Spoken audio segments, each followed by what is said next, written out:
तो भाई लोग नमस्कार, आप देख रहे हैं वायरल पीके और वायरल पीके में आप लोग का स्वागत है। और दोस्तों, आप लोग को चहेते ट्रेंडिंग स्टार खेसारी लाल यादव जी का, आप लोग जिस गाने का इंतज़ार कर रहे थे, फाइनली उस गाने का पोस्टर रिलीज़ कर दिया गया है। तो चलिए हम लोग इस गाने के बारे में बात करने वाले हैं। तो आप लोग इस वीडियो में लास्ट तक बने रहिए और इस वीडियो को देखते रहिए।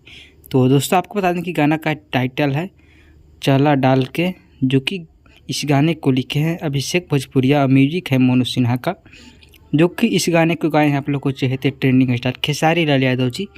और साथ में इस गाने को गाए हैं शिल्पी राज जी, जो कि ड्यूट सॉन्ग है और आप लोग के बीच में ब्लू बीट भोजपुरी के यूट्यूब चैनल पर रिलीज किया जाएगा फुल वीडियो सॉन्ग के साथ में।